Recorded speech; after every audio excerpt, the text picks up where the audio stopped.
Para mí, pues realmente es una necesidad, creo, llamar la atención en un aspecto que es necesario tener en cuenta en el análisis de lo que está ocurriendo y toda la coyuntura alrededor de lo que es la reforma de la ley 30, que como bien se sabe de pronto no es una reforma sino que más bien es una nueva ley. Esta coyuntura hay que entenderla y creo que todas las personas que están en este país viendo lo que ocurre ven que es un montaje completo. Se acaba de completar un momento en donde un gobierno forzado por el comercio ha puesto un ministro de educación, una ministra que tuviera la tarea comercial de montar todo el requisito de reforma o de ley que se necesita para manejar la educación y poder viabilizar la posibilidad de que el TLC se aprobara. O sea que para nosotros ha sido claro que lo que hay es el cumplimiento de un papel que tiene que jugar el presidente como gobierno dentro de las reglas del juego del tratado. Y el Tratado de Libre Comercio involucra a la educación. Y la educación va ahí, y si uno se pone a ver, pues realmente el 12 de octubre fue cuando se aprobó el tratado del TLC, y solo unos días antes, a la carrera, y porque va, así se entregó el proyecto cumpliendo con ese requisito para que el TLC ya estuviera listo para ser firmado. Y todos lo hemos entendido así, no es difícil de ver, y hasta los medios nos permiten verlo. Es una exigencia, realmente, y nosotros vemos que nuestro presidente y nuestro gobierno cumple esas exigencias para que se dé vía libre a ese tratado, y todo está alrededor de eso. Entonces, si uno trata de analizar la situación, tiene que mirar el aspecto de la globalización, necesariamente. Se trata de eso, y cómo la política educativa pues está siendo implementada en términos de maneras como el Banco Mundial, organizaciones de carácter multinacional que tratan de incidir en las políticas de los países, y eso viene con este paquete.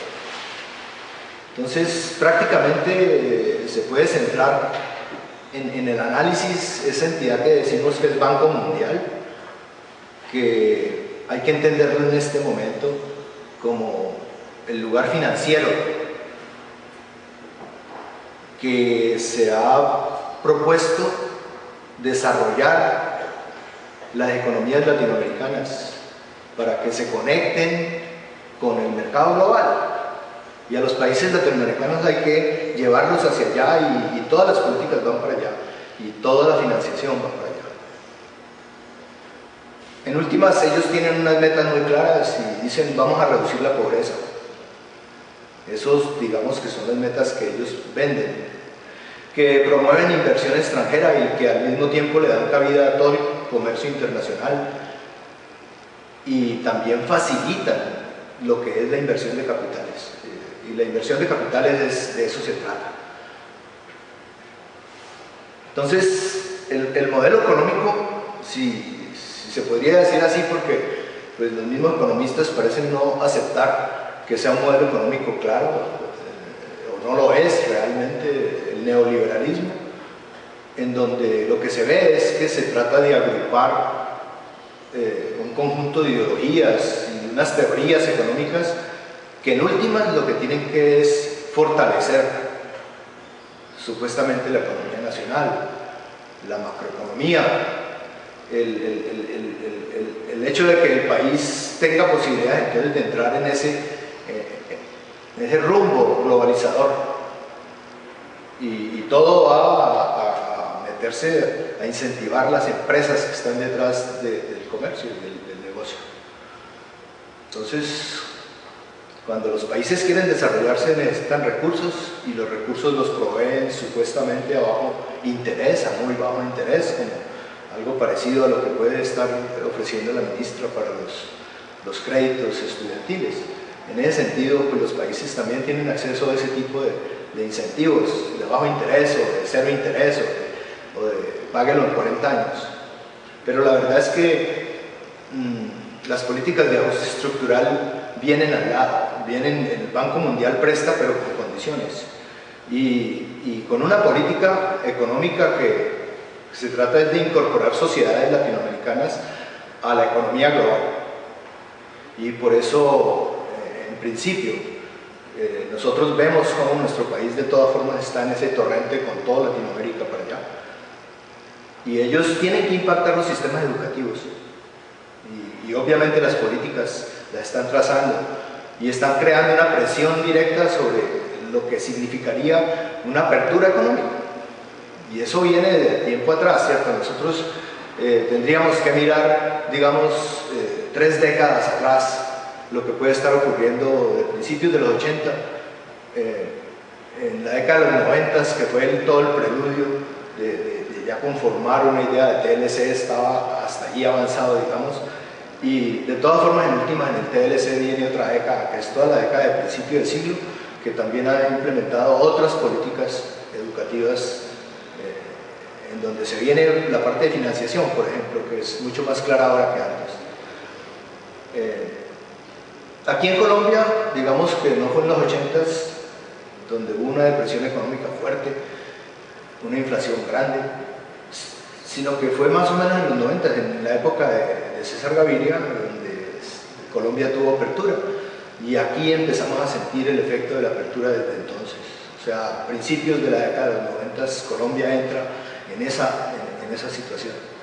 Y claramente, pues lo que había antes de los 80s era una política de sustitución de importaciones. La idea era que los países se fortalecen en las posibilidades de producir lo que se necesita y no tienen que importar tanto. Así pueden controlar mejor y estabilizar mejor de pronto sus economías. Y en Colombia pues hubo un auge realmente de pequeña y mediana industria. Pero eso se fue al traste. En los 80 la política cambió totalmente y la idea era entrar en la era globalizadora exportadora. Y se trataba era de meter capitales para poder crear posibilidades de exportación. Y desde entonces se arrancó una necesidad de financiación que hizo que los países se endeudaran y la deuda externa de los países empezara a crecer. Y nosotros sabemos que la deuda externa pues, depende de tipos de interés o de ese problema de la inflación que hubo en los 80 tan tremendo que hizo que las deudas fueran muy diferentes. Y si uno mira las deudas de los países realmente se da cuenta que pues en este momento la deuda externa y lo que es la deuda digamos del sector público, de la parte oficial para desarrollar sus proyectos públicos, pues también está ahí. Entonces pues ahí en total el país se endeuda por el sector privado y por el sector público y eso es del orden de 61.000 millones de dólares que tiene Colombia en este momento. Y es de los países que realmente está dispuesto a entrar en la globalización completamente. Y ya pues con la firma del TLC pues estamos dispuestos a seguir ahí. Y esto significará pues financiación externa, flujo de capitales, inversiones en el país de dineros externos, fuentes que están interesadas en hacer negocio dentro de nuestro país, en traer capitales para poder negociar. Y en eso está la educación también. La educación va ahí en ese paquete. Entonces, si se necesitan créditos hay que aceptar condiciones. Y aceptar condiciones impuestas por el Banco Mundial o el Fondo Monetario Internacional, donde se trata de estabilizar economías y se trata de realizar reformas estructurales. Y esas reformas estructurales vienen en principio para estabilizar la macroeconomía, ¿no? O para que de todas formas el país entre en esa apertura.